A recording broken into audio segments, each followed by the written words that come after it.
I renounce Satan and his works, and his pomps, and his service, and his angels, and his inventions, and all things that belong to him or that are subject to him. I renounce Satan and his works, and his pomps, and his service, and his angels, and his inventions, and all things that belong to him or that are subject to him. I renounce Satan and his works, and his pomps, and his service, and his angels, and his inventions, and all things that belong to him or that are subject to him.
Confusing order with destiny, discouraging healthy thinking, while the mind is at ease, the soul is distressed. Another Satan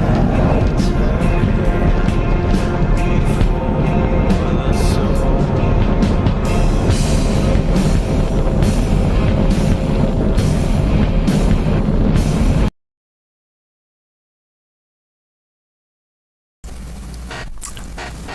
All right, what's up, y'all? Welcome to the Good Godfather stream. My name's Swan. Oh boy, am I having a day today. We're off to it and we're up and running. Oh man, so glad to be here with you. I'm doing the best I can.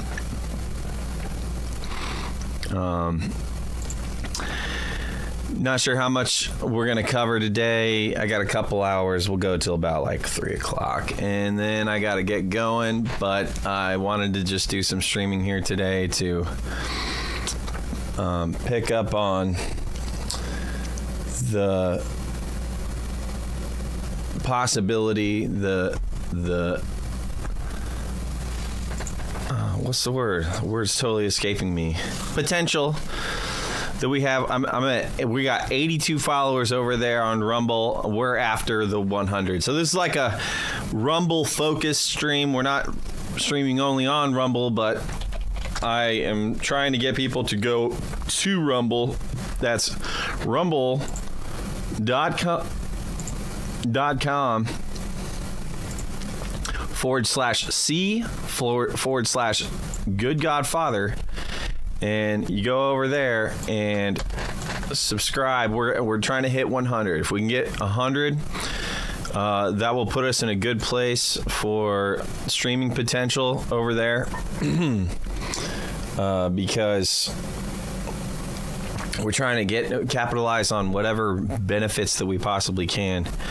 I possibly can as a streamer doing streaming content. And let's take a look at that. Actually, let's look at what they got going on. Before we get over there, let's talk about Patreon. We got a lot of action going on over at Patreon right now. Try to pull that up here.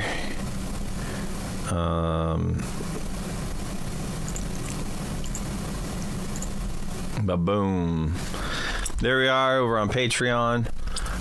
We got all kinds of different membership tiers.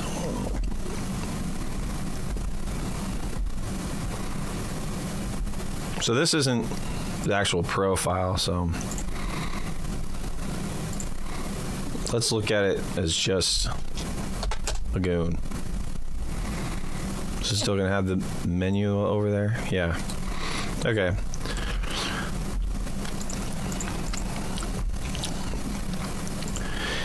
We've got the same typical situation in terms of the membership tiers over there. $1 gets you in. You can get access to. I've been posting a lot of music over there. That's what we're talking about. So for as little as $1, you can get all kinds of stuff. And there's different tiers. The more, the higher you go up on the tiers, better the perks are. But over here, I've got a few songs that I've been working on and building the mixes for. Got like 6 songs here. Just gonna sample a few of them. Really excited about this one. I'm working on.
So that's all scratch vocals there. So this is what you get for $1 over here. Been working really hard at getting these dialed in. That sounds pretty good. That's pretty clean.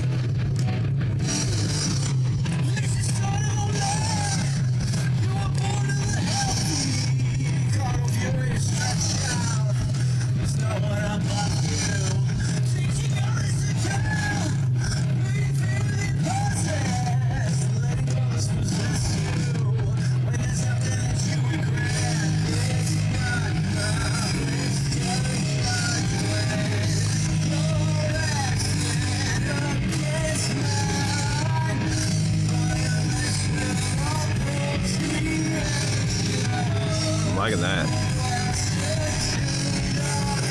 I'm liking that.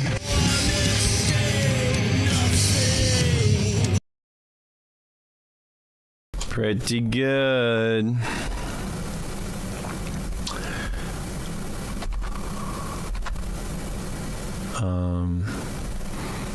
Get lots of love from Jim Ah over there. Thanks, Jim Ah. He likes this one. No vocal.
Latte. Yeah, you can best thing from Good Godfather GGF.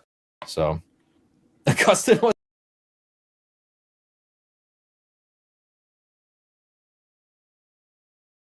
has done the work and he's done the readings.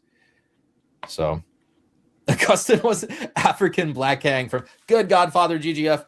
Dude, my chat is stacked. We have all the best minds in here.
to send me another one. And Good Godfather GGF, thank you for $9.99. Good Godfather, you ever spent much time on early Roman law dealing with heresy post edict of Thessaloniki? You ever spent much time on early Roman law dealing with heresy post edict of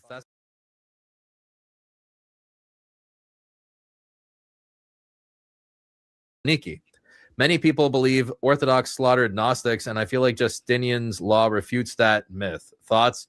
Sadly, I am more or less clueless on this topic, but I will make a note here myself to look into it. I appreciate the $9.99. I wish I could give you a little more on post early Roman law dealing with heresy post edict. I have a little bit on that if you don't mind. Yeah, go ahead, please. Yeah, so Byzantine law, if you actually, I don't know if you've ever read anything about Byzantine law or just this Justinian's like reforms, law reforms, but yeah, it was as a big lawyer, mess, and he reformed it together into one coherent code. I think Good God is onto it right there.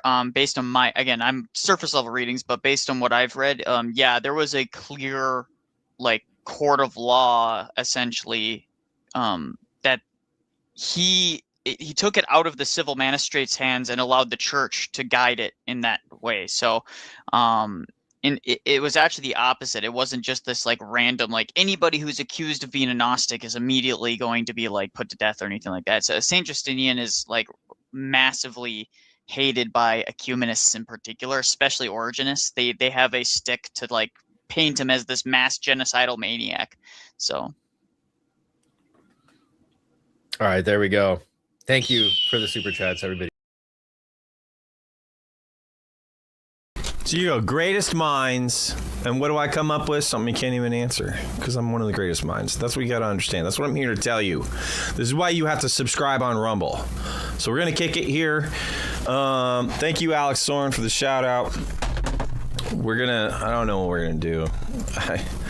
I'm totally exhausted. I'm just going to freaking rock this until my time's up. I got basically an hour and a half. So let's kick it. We can talk about some things. I don't know. We'll see if people kind of show up in the chat. Might have some chat discussions if we get there. And how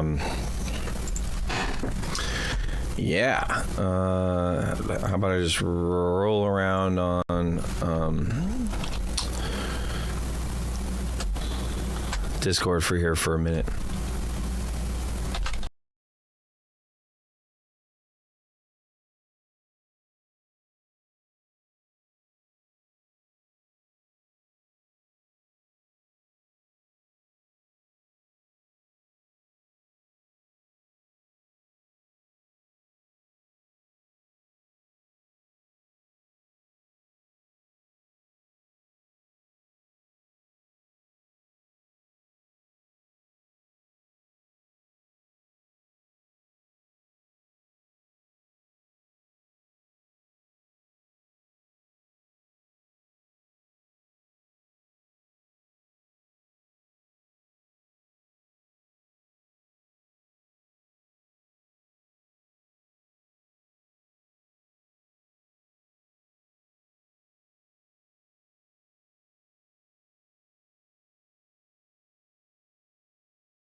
Cringecore.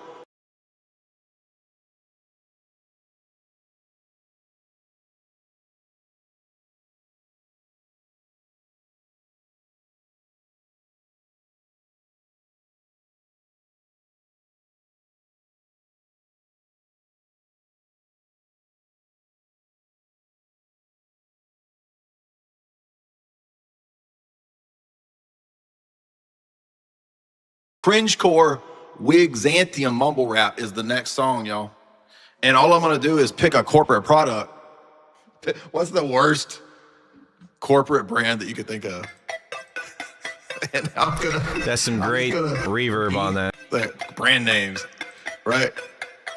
Long John Silver got that Long John Silver, got that Long John Quiznos, Pringles, Subway, JC Penney corn chips, JC Penney corn chips, Long John Quiznos, Pringles, Subway, Long John Silver got that Long John Silver, got that Long John Quiznos, Pringles, Subway, JC Penney corn chips, JC Penney corn chips, Long John Quiznos, Pringles, Subway, Long John Silver got that Long John Silver, got that Long John Quiznos, Pringles, Subway, JC Penney corn chips, JC Penney corn chips, Long John Quiznos, Pringles, Subway, Long John Silver got that Long John Silver.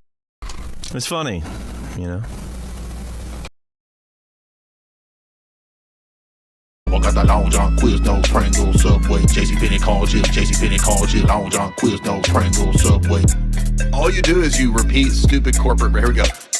Carbo Crew, Carbo Crew, Carbo Crew, Carbo Crew, Planet Fitness, Planet Fitness, McDonald's, McDonald's, McDonald's, McDonald's. Cringecore mumble rap. Cringecore mumble rap.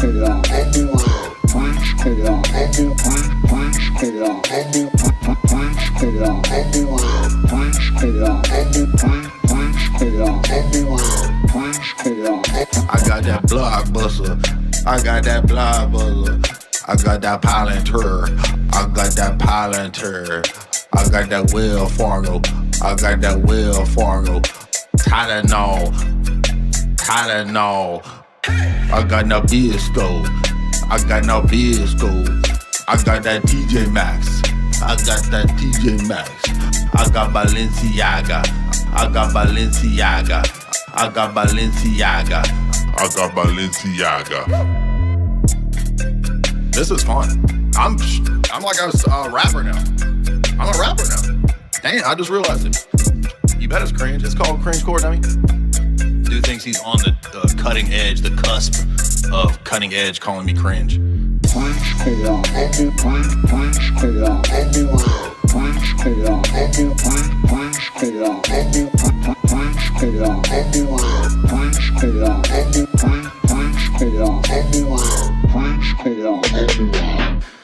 got the CA, got the TJ Maxx, got that Zap, got that DAP, got that Gap, got that Kraft, got that Long John Silver, got that Disney Plus, got that Taco Supreme, got that Nabisco, got that Tylenol, got that Campbell Soup, I got that Disney Plus, I got that Quiznos, I got that Waffle House, I got that Wells Fargo. Oh man, you could have a lot of fun with that.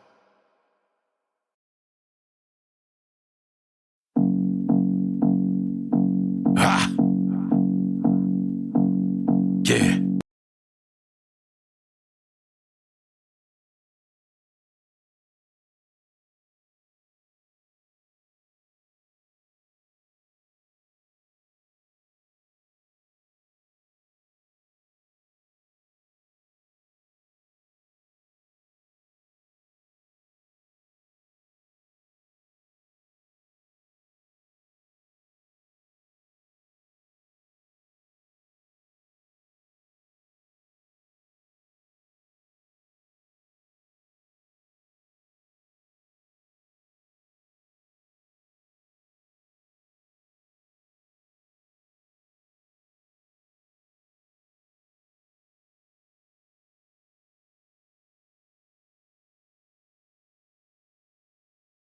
Michael, what's the guy's name? This guy here, Reason and Theology. Whatever his name is. Not quite.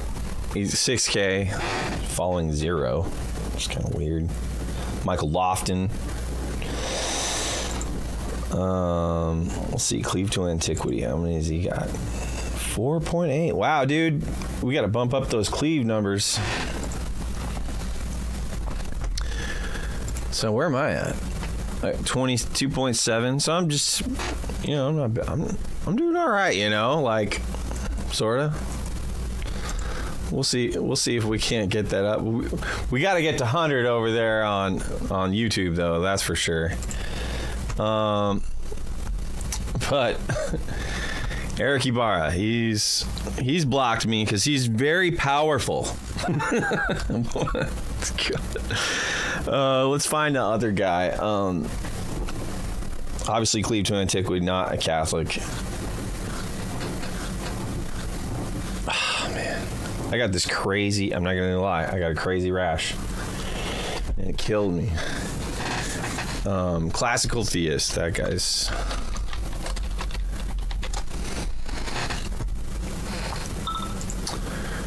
What's he got? He got 54.1K, so that's pretty high.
But I don't think I've seen this guy do any videos. He's obviously got a lot of... So we got a Patreon there. We did Lofton. What's the one guy's name? Trent Horn.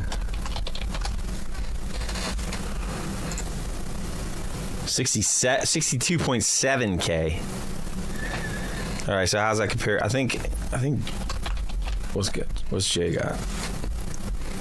118K. So by and large, Jay's got it in terms of the numbers here. Let's look at other people. Jay's got the 110, 118. Who else is there? There's Ubi. Gotta get Ubi.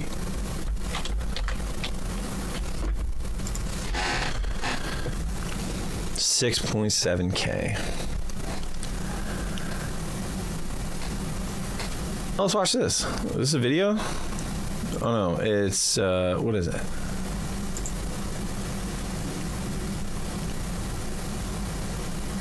Oh, cool. Yeah. All right. Oh, it's tomorrow, or in 40 hours. Is it already up over there?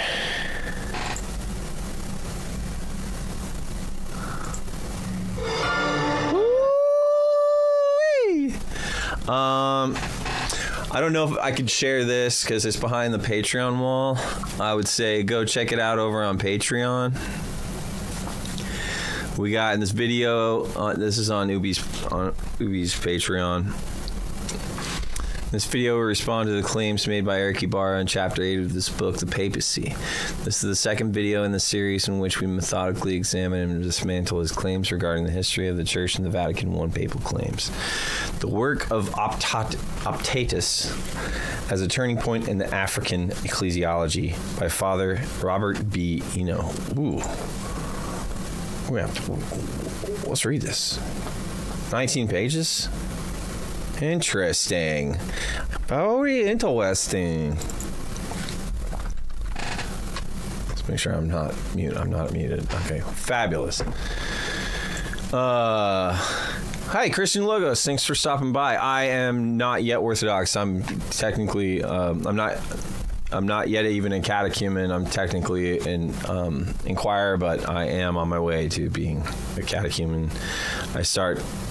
I've been at this for a really long time.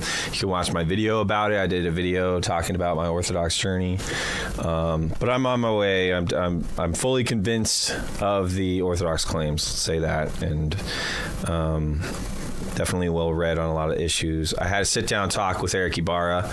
We're looking at how he blocked me on X. I don't know why he blocked me. I mean, is he scared? Probably.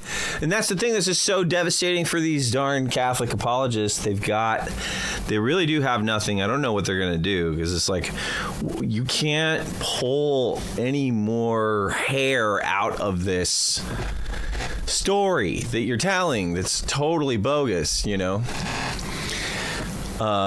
Hey, yeah, glory to God. Congratulations to you, Christian Logos. Thanks for stopping by. I appreciate the comments. I'm just kind of looking around. I'm trying to pump up those Rumble numbers. So, go over there on Rumble if you don't already have a Rumble. Trying to get to 100, because you get extra perks on Rumble for having 100 subscribers in terms of, you can do ad reads and earn some money, and so I'm trying to capitalize on this in the best I can. That guy's a definition of dingus.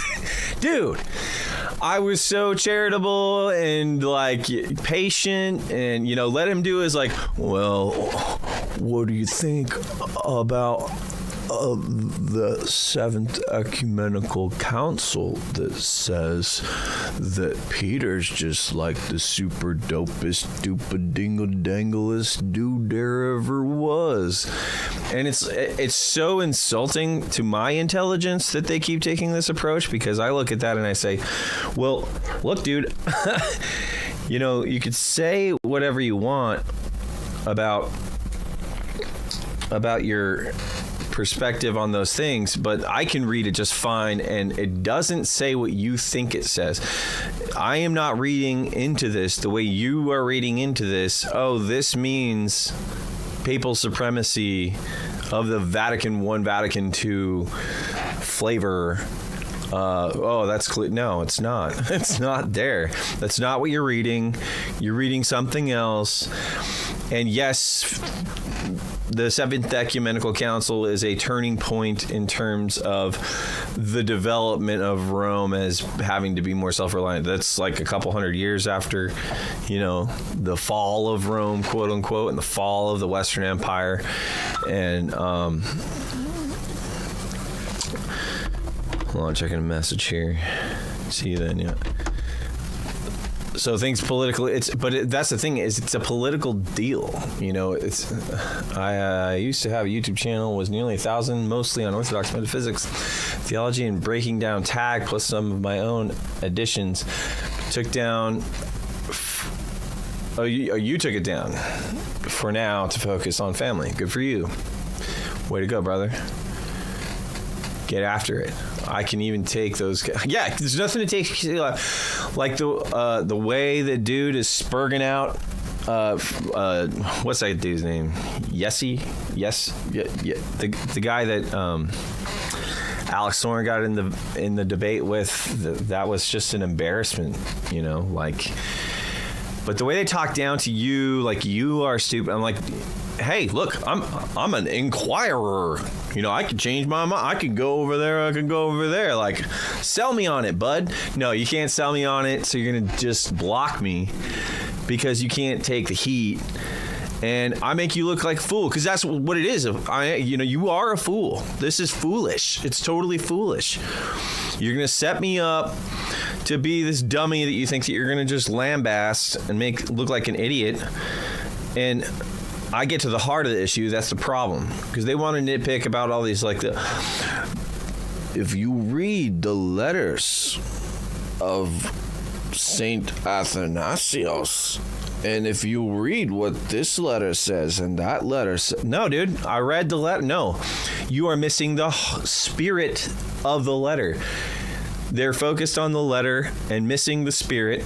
This is why they're not winning. I don't understand how people can do it. I don't understand how the numbers on the Roman side of the aisle are I should say Vatican. I don't even say Rome anymore, because it's Vatican. On the Vatican side of the aisle, it's just too insane. I don't know how they can conduct themselves this way and think that this is going to pay off. I mean, maybe it does pay off. It doesn't make me second guess anything, because I'm like, well, people can sell themselves on all kinds of crazy, stupid things. I hate to sound like a nihilist, but people are, they tend to be stupid. Really bad. The problem is they have to cover up the blatant corruption and influences of Neoplatonism, alchemy, and Hermeticism, the alchemy and Hermeticism side of things. And that was the thing that made me not even trust Orthodoxy for a long time, because I thought that was all behind a veil to me. And the veil was the Western Neoplatonic Hermetic occult stuff. If you've watched Justin Sledge's channel, I mean, it's hard to get around that is absolutely the case. Definitely had the big influence on the Protestant Reformation, like DPH is working out over there on his channel. Clearly the occult stuff is abounds over there in the West, and so that made me look and be like, oh well, anything, Roman civilization, Roman Empire, Byzantine, post Constantine, oh well, it all must be corrupted by this Neoplatonic alchemical Hermeticism, Plotinus, and all the rest. And so I'm super glad and grateful for people out there like DPH and others, Jay, Alex Soren, Ubi Petras. So I'm checking out. I'm on the Ubi Patreon page right now. So he's going back after Eric Ibarra, and I'm sure glad he is, because dude, he's the one guy that I feel like is still like, I'm gonna die on this hill. He's like this. He's got a sandwich and he's going like this. Look, I'm gonna die on this hill. No matter how much Skittles stuff they got parading around. So what he told me you gotta check it out, my interview with him, because I get down, I point out the heart of the issue is the inability to discern the spiritual nature of what the debate is, and why why the filioque is a problem. Why the concept of the Vatican II, Vatican I, papal supremacy concept is a spiritual problem. It goes back to a spiritual condition that ultimately arises out of the collapse of the Western Empire, which, if we're looking at the collapse of the empire and how that wasn't able to hold together, it's a spiritual issue. These were Christian, quote unquote Christian, the Arian Christians are who conquered Rome. That invaded Rome, the Vulgars or whatever, the Vulgar Goths. These are Aryans, and it's just like, well, you didn't do, for as much as you guys talk about the filioque helps to combat Arianism. Well, did it actually combat Arianism? Not really. Cambridge Handbook to Western Mysticism and Esotericism. Really good reference work for a lot of that stuff. Yeah, right on. I'm sure there's a lot there. I'm so in a place right now where I'm like, which I probably will get to. And here, how about I'm gonna make a note. Right now, since I am in the running for my catechesis, I'm trying to focus just on the reading my priest has given me, and not trying to get bogged down on a bunch of other super heady stuff, and not trying to make myself out to be any kind of expert or anything, a theologian. I'm trying to get back into the cultural side of things, because I'm just like, I really want that to be my wheelhouse. That is my wheelhouse. I play guitar. I'm a musician. I write. I produce. It's what I love to do. It's totally my passion and my heart. Please share these links and stuff if you appreciate what I do. You know, like I'm not gonna make you get behind what I do. If you say like, you know, Sean, you're okay, but your music sucks, I'll be like, dude, fine, whatever. But if you know anybody out there that's into like super heady stuff, heavy music, I make heavy industrial goth metal, doomy, blah. I like it like that. I like it dirty and grimy here. We went over some of the tracks that I'm in the process of producing right now. That's in my Patreon, but you can check out the links. It should be in my description. Well, okay, Kane.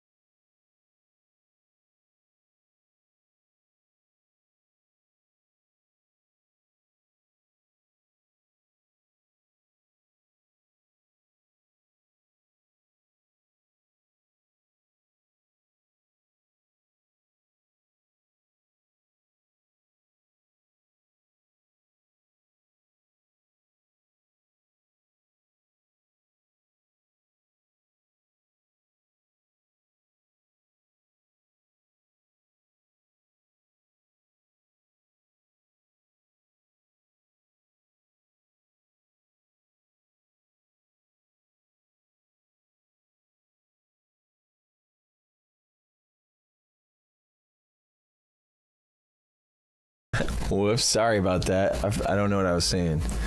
So yeah, I will probably. I've been getting through these books pretty quick. The one that I've got here that I just finished up was The Precious Vessels of the Holy Spirit, Lives and Counsels of Contemporary Elders of Greece by Herman A. Middleton. So, you know, that's got all the big heavy hitters. You got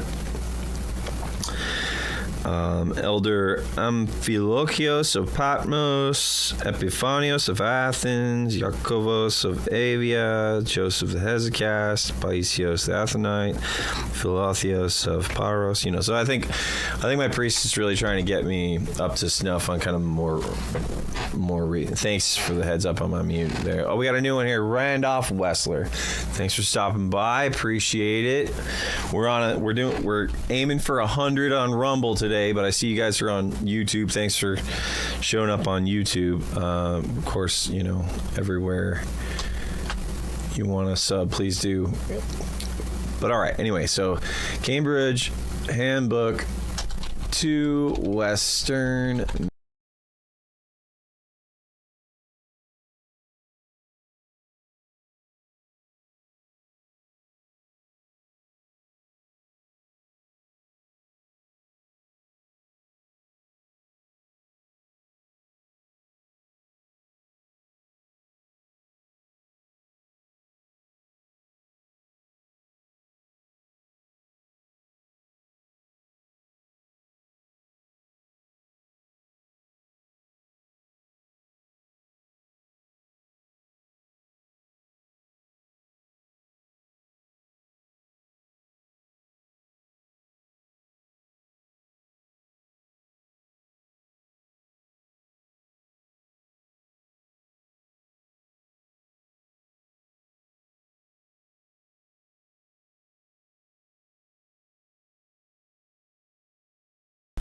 Why does it keep muting me? I don't know why it's muting me. Hello? Oh, you know why? It's because every time I type, it's like, I'm gonna have to do something else for my mute on my hotkeys. Oh well.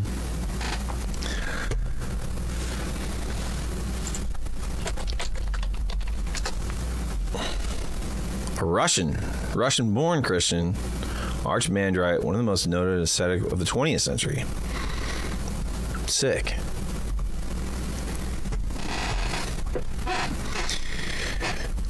Yeah, all right. Great.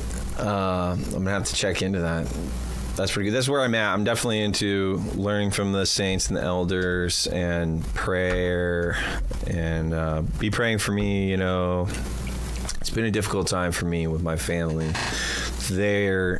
My son is responding very positively. My wife and daughter are having a hard time, and I'm really trying to bridge the gap. she's got my wife has a bit of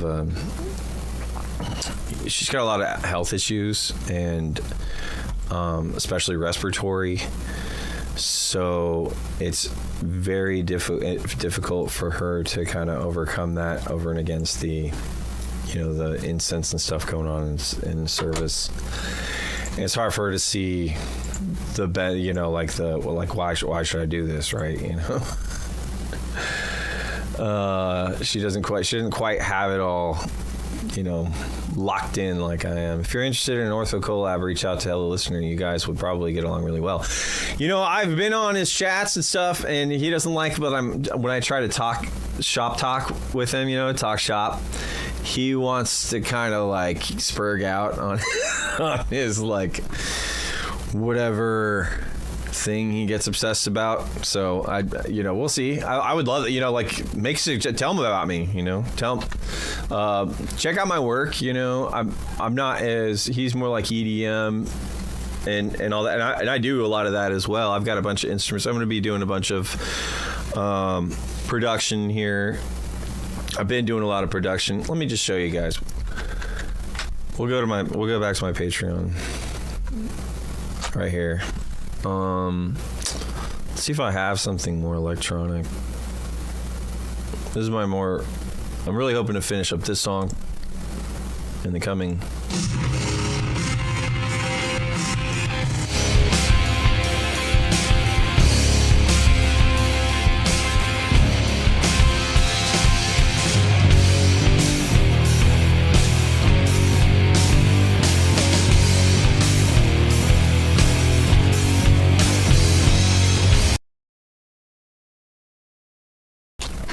That's my son on the drums on that one. This one has a little bit of electronic production here. But yeah, I would love to collab with him and see what he would come up with. Maybe, I don't know what I would do. Have him come up with a beat maybe, and then we could layer some drums and guitar or something. Yeah. Cool, right on. I appreciate you stopping by. I look forward to it. That's one of the things. A little more on the electronic, eclectic side of things.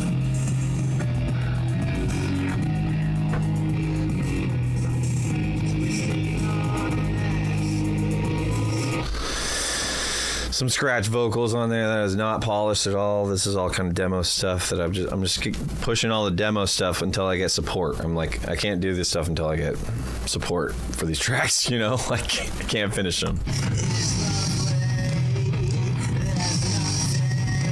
More of my metal stuff here. This is me on the drums.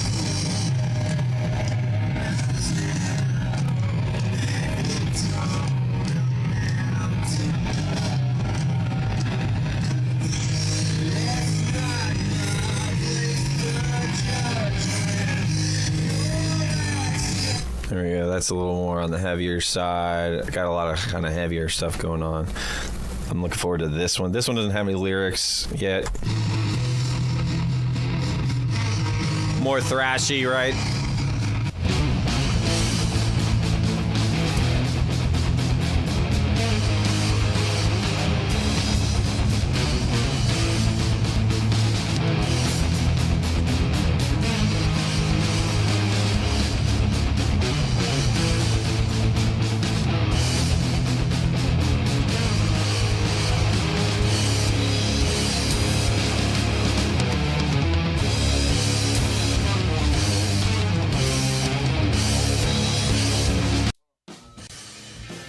Oh yeah, I am all 90s all the time. I don't stop with that. I don't quit with that. I'm never gonna quit. I mean, it's just like the whole concept of the innovation stuff is very,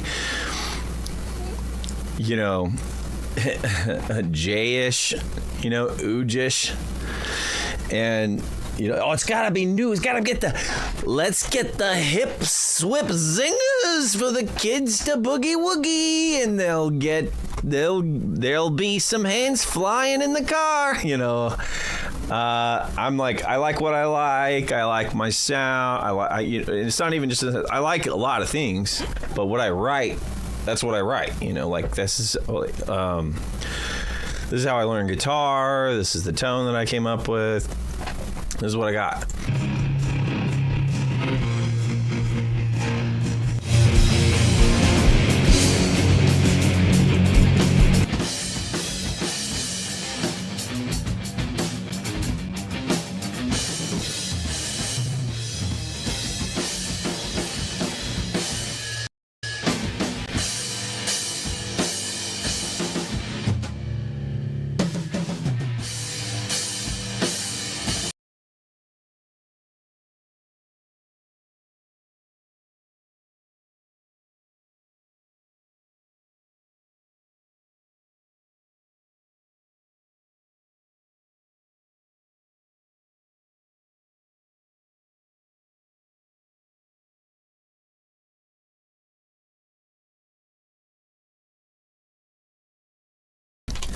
So yeah, there you go. 90s, love the 90s. That's my son plays drums with me, and definitely like I would love to do a tour. I want to do more live events. I'd like to see way more live events. Debates are great. I'm tired of debates, to be honest. Though I'm like, do I want to say tired? I just think they're like art. You know, they're their own art form, and I would love to see more like a circuit where it's like music night, debate night, movie night. There need to be.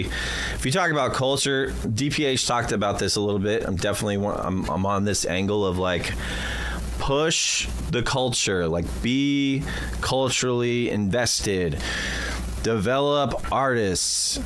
Like understand something. This is something I talk about on another stream. I'm always trying to unpack this part, which is the money thing. Oh, dude, we got to look at some videos that I've been that have come across my desk. I'm always talking about this. I'm always pointing out, like, look, music sucks right now. Movies suck right now because it's all being invested in by who's got the money and who's spending the money. How are they spending it? Look at how many billions of dollars they spend on focus groups and advertising, Super Bowl advertising. Like go down the list. It's all being spent. It's its own sphere.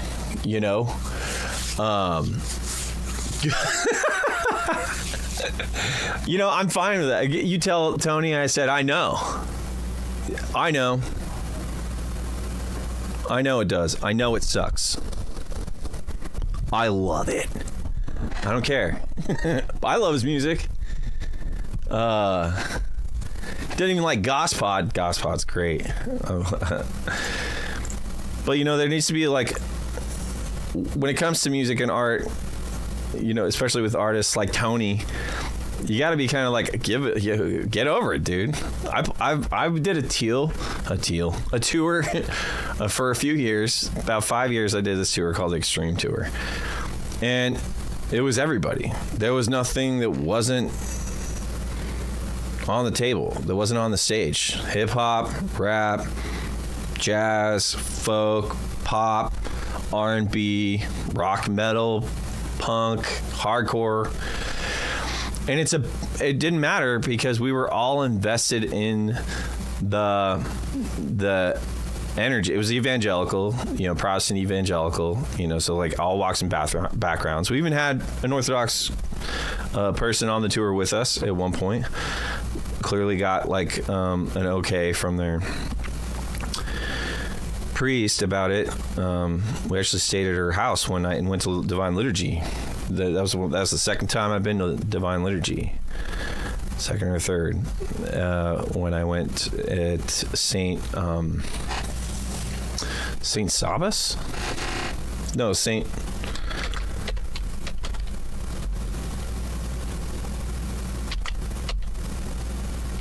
No. I'll find it.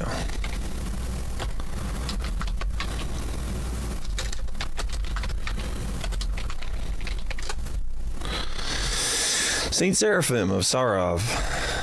You should pop in during shows over Friday night. Promo your channel a bit. DPH is right though. Everyone has different tastes. Yeah, everyone has different tastes, and you gotta be able to, sacrifice your taste for the sake of what's more important is the value, is the culture. It's not going to connect with you maybe, but it is going to connect with somebody. For somebody, it is going to be the right thing that they need to hear at the right time. It's going to have the right energy, and by and large, it's not even about the taste. It's about giving people the opportunity to see an environment where people are just laying it out on the table and being vulnerable to each other. And it was really powerful. I think it's a really great model, to be honest. There's definitely some things that were ideal or whatever, but first time culture shock. No, I knew what to expect. Well, my first time was actually in Russia, in the Red Square. I talk about this in my video I post about. And that was a culture shock because I thought I was still in a museum. I think I had just come out of the Moscow Museum, or we were going to. No, I think I'd gone through the whole museum already. We were there really early, Moscow Red Square, and it was the Kazan Cathedral.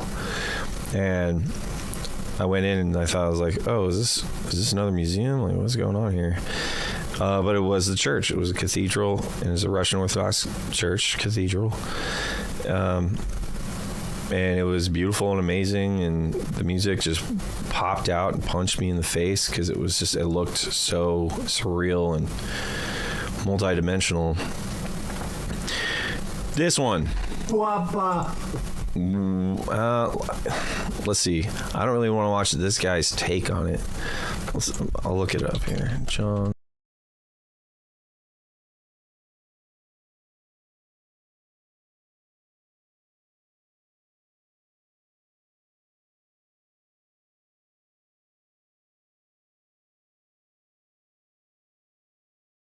Something I've been talking about for a long time is that they want to craft the narrative, craft the culture. We all kind of see that, right? Fake news.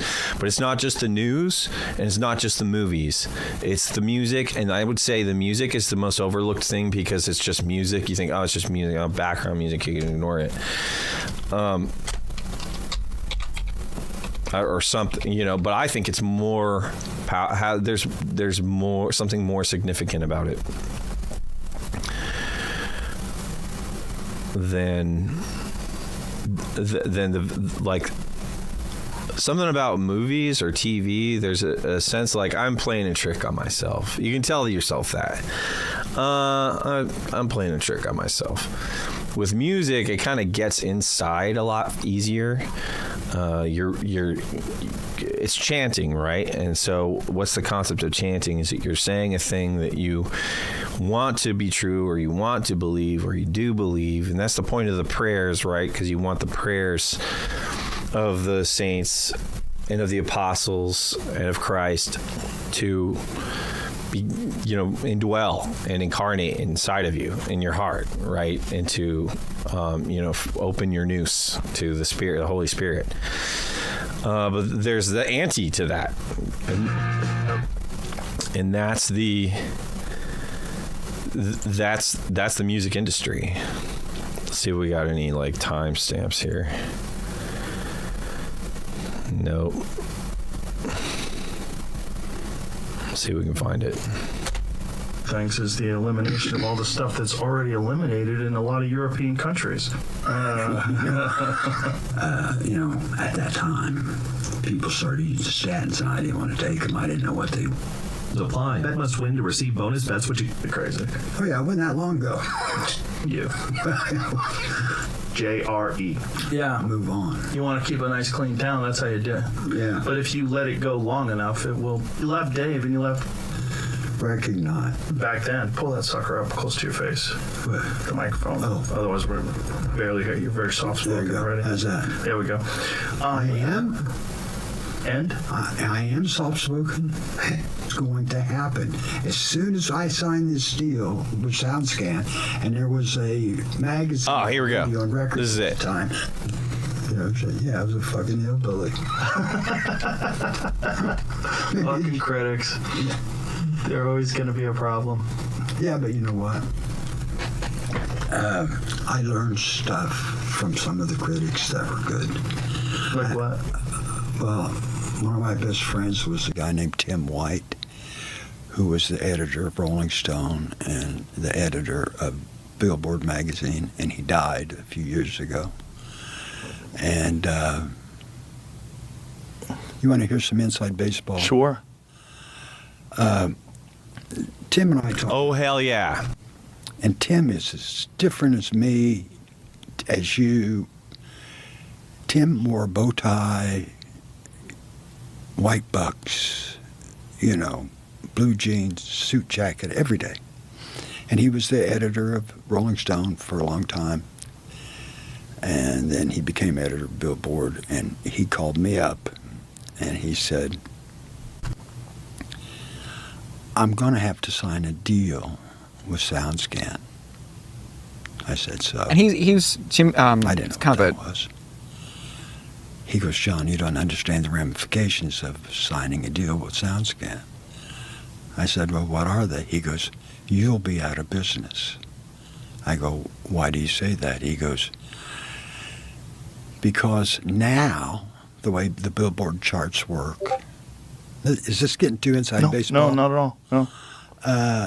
The way that the charts work is that if you get played in Indianapolis and you get played in New York, it counts as one play. New York counts as one play. Indianapolis counts as one play. A play's a play. And just to say, this is at a time where music industry obviously was way. I don't know if it was bigger. I mean, some say today it's actually bigger because there are actually more people listening to music. Taylor Swift is one of the richest people on the planet because of her music career. She's got 70-80%. She's been at 70% of the music markets since the start of her career. And the question I'm always laying to people, when I'm always trying to what makes them invest so much in it? It's not worth nothing to them that they continue to spend money on these artists. But they've got their token breadwinners. Then they got their peons that they might drop a couple bucks on. But for the most part, once they get a business plan, a business model that works for them, then they stick with that, and then they drive it into the ground until they cannot milk anything more out of it. And why do they do that? Why do they invest so much into music, into these artists, etc.? It's not because it doesn't do anything. It's not because of the love of the art. Otherwise, they might come up with something a little better or whatever, And maybe it is the case, that music listeners and people that enjoy music, going to concerts, they love artists and they connect with a song or whatever. Maybe it is the case that those people have just such a narrow... Yeah, bagel labels. There you go. Bagel labels. You're right. How much of it is the nature versus nurture? Is how much of it was we are this way, therefore we like this stuff? I don't know. I think it has a lot to do with how women have a lot more power and influence and sway than they believe that they do, of course, because all of these markets are driven by women, right? Women are driving the music markets, they're driving the movie markets, they're driving the fashion markets, they're driving all the kind of novelty, vanity markets, worldwide, right? All the things that, as a Christian, we are to, in a sense, deny, right? In the vanity of the thing. We're not to pursue worldly pleasures or what have you. But I think that there's a way for artists to reapproach this, especially Orthodox Christians. I really am hoping to get not just Orthodox Christians, but Christians more broadly, conservative American Christians, Western thinking white Christian people, maybe even those not religiously invested or convicted, to understand that like you are formulating the values of your culture and your society through what you are investing. Like that money comes from you to put towards this artist, that artist, whatever. When you don't have a consciousness about it, when you don't have a conscience about it, and you just then you're going to let things run amok. And that's what's happened. We let all these things run amok.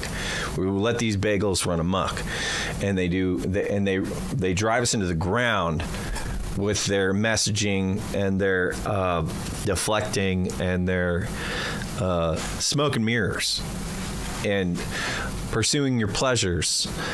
But there's a way. It really has to be a grassroots thing where people start to be more conscientious about the music that they are supporting, not just which artists to support, but also that they should support artists. They should support artists whose values that they do align with, and there's really only one community that does that, and that's country. That's country. All these other, which. I like, it's such a stupid thing to say. I like Hank Williams. Yeah, I do. I like Hank Williams. I like Johnny Cash. I do. I like Johnny Cash. I do. I like their songwriting. I like their storytelling, and I like their hooks. And but that's not that. I'm not a country artist. That's not what got me into playing music. That's not why I play music. I'm a rock musician. I like rock music. I like guitar tones. I like big thundering drums. I like all that kind of stuff. I am not gonna make country music anytime soon. I do believe that there is a market out there of people that do enjoy music like mine or like Tony's. That what artists like us, what I try to explain to artists like Tony and myself, is that it's not particularly the music, quote unquote, that people are connecting with, although the music obviously is probably maybe 70, 80, 90% of the equation. The rest of it is social. It's how are you engaging with other people? Who is going to sing this song with you? Why would anybody bother to learn this song or to get psyched about this hook or this riff, etc.? It's a social thing. And social thing, so that's where it's like, it goes back to that whole diagram of the Andrew Breitbart quote of, well, politics is downstream from culture, right? Well, as the whole reason why I started this project, the Good Godfather Project, which go to my website, goodgodfather.co, sign up on my email list and stay in touch and be clued in on what we're doing, what we're about, and read some of the blogs that I got over there on my website, and you can read a little more about me.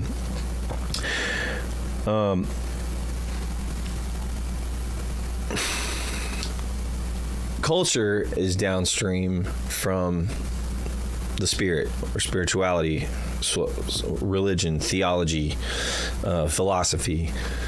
Wet ass pussy is written because somebody is so low tier, theologically bankrupt, spiritually bankrupt, that they can literally not think of anything outside of just these passion pleasures, right? That's all they can really wrestle with. That's all that matters to them. That's all life is for. So that's where musicians, artists, musicians, it is on them. It's incumbent upon them. They can't wait for their audiences to catch up with them. The artist has the responsibility to cultivate the culture based on the spiritual values and principles. And they need to double down on it, and they need to stand strong on it. And they need to not waver. and they need to be intentional. And then the audience needs to intentionally and courageously respond and and be engaged and overcome. Like, you've got this mountain of the corporate bagel system that you're up against. That's not going to just happen on its own. It takes individuals with conviction, with mission, with vision, to actually take what God gave them, take the energy God gave them, and act and move, and don't back down. Never back down. Keep pushing forward. I've been doing this on 10 years. This is my 10th year doing this project, and we're at we got almost 250 subscribers on YouTube. It's been a slow going thing. I've had everything going against me. I've had Facebook accounts deleted. I've had ex Twitter accounts deleted, shadow ban, you name it. I've been through the ringer trying to just keep the pace going, keep the pace moving, and it's not been easy. As Tony will talk about on his streams. Like, obviously, it's not easy, but you can't complain about it. You gotta just understand what your purpose is. You gotta understand what the mission is God gave you, and you can't hand it over to anybody. This is yours. It's yours alone. It's mine alone. And I've got to take the gift that God gave me, and I've got to multiply it. I'm going to be held account for what I've been given. With the faith that I've been given, with the talents that I've been given, I have to multiply on it, and I can't let the cards that are stacked against me get in the way of delivering on what is my responsibility. So, something to think about. I'm really hoping this channel is all about nurturing that frame of mind. So, thanks for listening. When SoundScan came in, they changed it so it's like the #1 record of the week. So if you got to play in New York, that was worth 5 points. If you got to play in Indianapolis, that was worth 0.5 point. Oh. So what does that mean?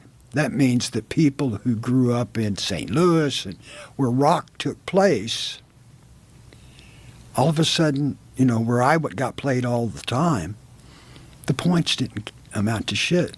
Mm. But what did? Urban stations. Urban stations played what? Rap. So, do you remember when all of a sudden rap music took over? Mm-hmm. It wasn't because these guys were so great, and I'm not saying they were bad. I'm just saying that it was because of sound. I am John Mellencamp. I'm saying it's garbage. No, I don't want to say it's garbage. I actually do enjoy some rap, I guess. I've got great friends in rap, like I said, from the tour, so I can't totally knock rap. I am a product of rap music, 90s, P. Diddy.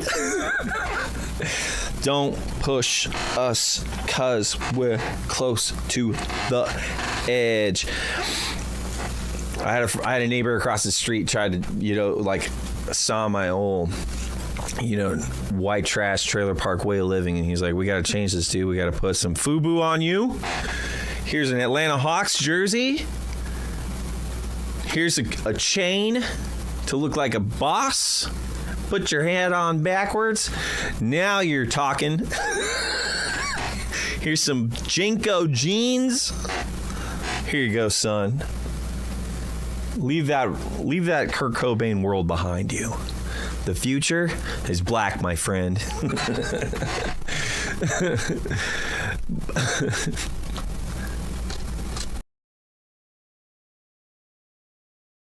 SoundScan, and my friend Tim knew this was going to happen. As soon as I signed this deal with SoundScan, and there was a magazine called Radio and Records at the time, who was rivaling Billboard, and if Tim hadn't have bought SoundScan, Radio and Records would have bought them, which would have made them the premier record company because they were the most modern. And so SoundScan changed everything. So I'm sure that you remember that there was a time when you knew every song that was number one. Then all of a sudden you woke up one day and you didn't know how does this song become number one? But the way that it was before SoundScan, each song had to work its way up the charts. So if you had let's say 20 plays, I'm just throwing out low numbers, but if you had 20 plays, that got added to the 20 plays that you got the next week. So now you have 40 plays. So you might move up from 36 to 31. But Joe Rogan in Boston was hearing the fucking songs as they move up. Oh, I heard this new song. You talk to your friend. And they said, yeah, I heard that song. And then all of a sudden the song would build and build and build and build and build and build. And Michael Jackson would be number one or whoever. Mm-hmm. And once SoundScan took over, if you run a rock band, the record companies said, well, fuck this. We're not even going to advertise in Indianapolis anymore. The biggest numbers are R&B stations, and they're playing rap, and that's what we're going to service those people. Because back then, there was payola and all that stuff going on. Of course. So there was no money coming into Indianapolis all of a sudden, where there used to be. It was all going to New York, Los Angeles, San Francisco, to all these R&B stations. And then,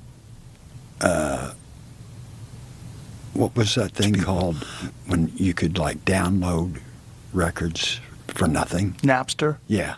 Yeah. And then that started.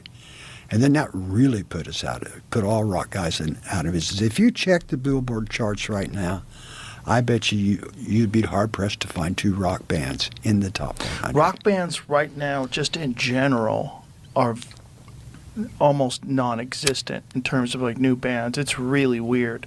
There used to be so many rock bands, and rock and roll is still a very popular form of music when you listen to the older stuff. That's why I've decided, I don't mean to plug myself, but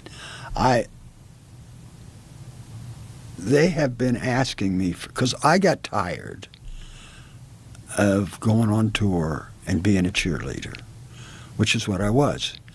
Let's do a rounding hit of Small Town. I was born, and everybody'd stand up singing. I was playing to 20,000 people, and everybody was drunk, and I was just kind of the cheerleader, the human For people's jukebox. good time. Yeah, giving them the opportunity. And I just thought, I'm here to be a musician. This is not being a musician. This is being a fucking clown. I don't want to be a clown. So I started playing in theaters, which pissed everybody off. I said, and, when you come to one of my shows, and this has been for the last 20 years I've been doing this, you come to one of my shows in a theater, it says, please recognize. Back then, pull that sucker up close to your face. What? The microphone. Just jumped off track, but oh well. I'm going to go over to this next one. Ba-boom. Ba-boom. Got another one we're going to look at. Let's see if I can cue it up right. You have to bring a tie, or what are we doing? Is it Bible teacher? Other people say Orwell's family was connected to secret services in the UK, and Orwell basically had been given the heads up recruit into whatever they're after. So having had personal experience with this, and of course there's lots of other insinuations, and I certainly would say, sitting here quite openly, it seems very, very obvious to me that there are elements in popular music where people Yep, well, this is I've Okay. This is a great little section here, segment as well. Saying the same thing, really. I mean, it's not like yeah. Back to it. and some pretty sordid stuff. Well, at different times I've been approached by elements of the U.S. government to be involved in things that were just way above my pay grade. I've never talked about them in any depth publicly, but I've had experiences where I would find myself in a room with people and think, why are they talking to me? And it was something out of like Eyes Wide Shut. Really? Oh yeah. And what did they say? Like I'm not going to tell you. Okay. No, because I haven't talked about it. I can certainly talk about it in sort of like in a sort of a kind of a I was there kind of way. Well, yeah. But it's similar to when I talked about experiencing a shapeshifter on Howard Stern. It became this thing where I was hunted in airports. Please tell me the shapeshifter story. All I can say is I've experienced supernatural things, and I've experienced things where I've had elements of the U.S. government reach out to me because they somehow want to hook my influence, which is not that great, into whatever they're after. So having had personal experience of this, and of course there's lots of other insinuations, and I certainly would say, sitting here quite openly, it seems very, very obvious to me that there are elements in popular music where people have been compromised knowingly because they were offered kind of a Faustian bargain. Pick door number one and we're going to push you to the moon. Because in music, and this is certainly my area of expertise, there are people who are protected and they get every benefit of that protection. And I know it because I know the game, because I've lived it. And there are other people where they decide to press a button and throw them off the ship. Now it might be because they're engaging in bad behavior, and we talked a little bit about that. But in other cases, I think just because they won't do the bidding that people want them to do. Well, totally. Billy. First of all, as my friend Rick Spence would say, he goes, a good spy is someone that people would just offhand say, there's no way that guy would be doing it. So you would be a perfect guy, because it'd be like Billy Corgan, the rock star, that we're going to have him do stuff. But that, first of all, that makes you a great choice. The CIA did do this in the 50s. There was a big music critic named Henry Pleasance in the 50s. And the CIA hired famously, or not famously, because no one knows the story. They had Henry Pleasance work as undercover agent because, being a traveling musician, he always had a good excuse. Billy's in China, Billy's in Germany, and so that's one of the reasons they would pick you. The other thing with the shape-shifting thing, there's a history of that in pop music. In one of Barney Hoskins' books, great music writer, he talks about a boyfriend of the folky Judy Sill, and she's reading some like Rosicrucian manuscript, and she becomes like this snake-like figure. And then I have a friend of mine who I think has worked with Current 93. He's opened for Nick Cave, and I don't know if he wants me to reveal his name in relation to the story. We were talking about this kind of stuff, and the artist, of course, Diamanda Galas, is it? Of course, yeah. So he's like, oh, I've seen her shapeshift on stage, or I've seen her disappear on stage. And I said, what do you mean by that? And he goes, So just to demonstrate like how much work is being done to shape the cultural landscape, and this was the agenda from day one with this project, to take a very John Lydon approach to music and to culture, and to say, no, dude, we're not here to be a part of the system. What the heck is this? Hold on, I gotta see this. Is this AI? It's gotta be AI. That's AI. Yeah, AI. They got me on that one. They got me. All right, I'm probably gonna head out here. Be sure to like and share and comment, subscribe. Head on over to Rumble. If you're not on Rumble, sign up on Rumble. Check the link in the comments. We got our Rumble channel there. But let's end on this note. So Eric Ibarra, who blocked me. You can't block this, buddy. What did he say to me in my discussion? You can go check it out. Go watch my discussion with him. What he says if the Pope comes out saying LGBTQ, A-OK. What is more magisterial? What is more a flex and an actual exercise of papal authority than the appointment of bishops? what says more, the position and the disposition of a pope, than that they're going to appoint pro-LGBT archbishops as secretary for dicaster for clergy? This is where they're going, dude. So Eric Ibarra, you can run, but you can't hide, dude. It's over. Yassi, what is it? Jacob Yassi, Trent Horn, which Trent Horn, dude, like what a that guy, bro.